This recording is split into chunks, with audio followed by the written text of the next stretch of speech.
Ụtụtụ ọma na efifie ọma na uhuruchi ọma ebe ọ bụla ị nọ mgbe ọ bụla iji enweta this video. Achọrọ m ka m kwuo okwu anụ akịta dị oke mkpa biko na ọ ya bụ agbakata nkịtị gbakata tụkata eze ekwu na ndị ekpuli nkata n'ịrụ ekwu okwu biko kịta anụ nwa biko achọrọ m ịgwa nwanne anyị nwoke okwu bụ David Yahweh. Nwanna ka m gwa gị the truth and nothing but the truth. Amara m na nwa ya agwa gị the reason ji agwa gị okwu anụ is that achọrọ m ka ịkọba ọnụ and you're a full grown man. Nobody will tell you what to do. Man, sometimes in a if somebody need to call your attention to where you are making a mistake. I'm not giving you order or telling you what to do, but I have to tell you the simple truth and nothing but the truth. One now, muna gina ba chọrọ ịkọ ọnụ. Onwere ebe ọ na-ala muna gina. Ịkam dị exposure. Ịkam na age. Ịkam na unwe ebe na. But as long as this internet space is concerned, I need to talk to you. Is it not a high time you see the fire? Channel your energy to something productive, something better. Is it not a high time if your members give your followers the truth? Because come rain, come sun. Also, we are mad bullet today, bue mad. Also, I'm mad bullet today, but we are mad. You are following your support to you for that, you know, man. Is it not a high time you see the fire with your message of message of liberation, while about a message of liberation, a message of intisa?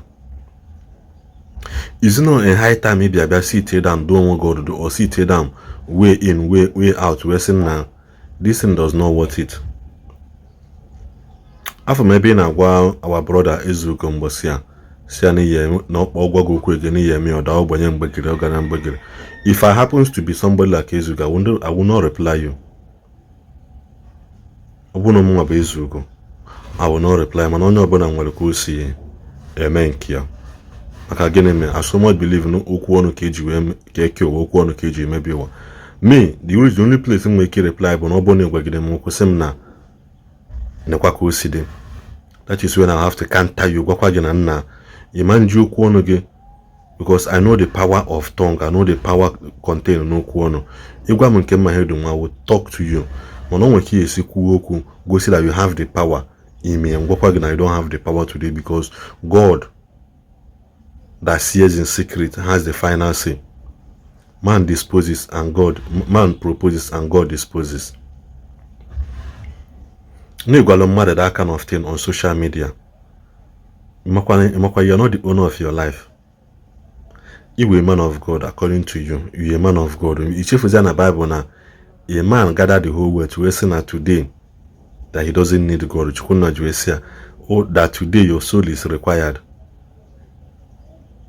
David Yahweh. Ipogidego mbaka. All the one man of God you're not baby. Can work the truth. You are born in a criticizing. You will not get to the top being a criticize somebody at the top. Take it from me or leave it. You are once a mega star. You are once a mega star. What I'm saying is a mega star. Man, are you being a mega star? We should have told you that this thing is a law. Now, in our only known at the top, only something that you admire so much, that you admire and wishes to be like. The crowd, the loyalty, the name that you wishes to be like. In Apollonia, you will never get to that top in a kuokuya. Like I said, I had no hair corn, but I'm trying to let you know that now it's time that you cease fire, channel attention to something else, because now let me tell you the truth. The rich also cry. No matter how I say anyway today, about he go full last year, he go this year. About he go rice last month, he go this month. Oboro he go spaghetti na beg he go ya this month. Oboro the Bob he go na beg last month. The same price that he go ya this month. It's not a high time I need to come together to channel our attention to something that matters. Because as it stands now, my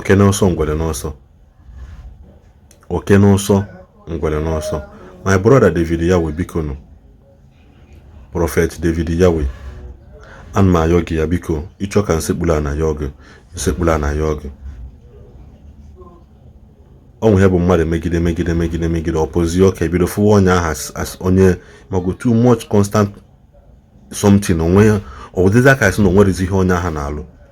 Inwe followers, call your followers together, because emele na emelana onye ọbụla baa na your comment section kpalia gị, your follower will also attack that person, because why? Enwe people dị loyal to you. That's why I say from beginning na oswa gị wele egbe gbuo mmadụ today, enwe somebody that will come out to defend that act of ihe onye aha mee.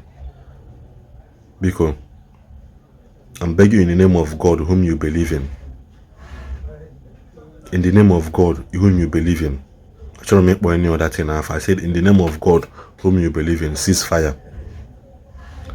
Channel whether your strength and that your energy. EGM attack to men of God, thinking you are opening the eyes of people while you are destroying it. Bible I go make I got say destroy it not because there's a blessing in it. David Yahweh. Destroy it not because again there's a blessing in it, whether you like it or not. And we go people, those men of God in our condemn, those through them God has answered a lot of family prayers. God have also answered your own prayer through you to people in that are loyal to you. Akwa no fu alaji ka na achilefia. Ofu alaji ka na achilefia. David Yahweh. Yeah, this is a brother talk to a brother. A brother talk to a brother, because first of all, I have to acknowledge the fact that you are my brother before anything else. Forget about the title. You are my brother. I'm also your brother. Maka gịnị me onye nwanne nwoke na-agba ajọ egwu na ihe ele na-eme nwanne ya bodo no. The video will cease fire. Because cease fire. Channel attention again to something else. Agwu dị n'obodo. Anybody na saga now is just dividing attention here and there. The video where I said again, cease fire. Kuchakwa mko ham non. Welo kuonum esono mem. I'm not perfect, neither will I be perfect. I've made my own mistakes as a blogger in one way or the other. But I'm also telling you now, cease fire. Channel the kind of attention we got to. I'm not against you preaching what you want to preach, but channel that your energy to something better. Because here you're going on now, you're able to get both from okay, my. Think about your personality. Think about the time you've invested in all those things. Think about the energy you've invested into this thing in them.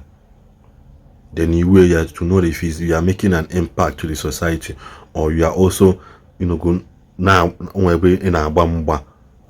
That doesn't matter. Cease fire, my brother. Which I call him none. Because God didn't bother.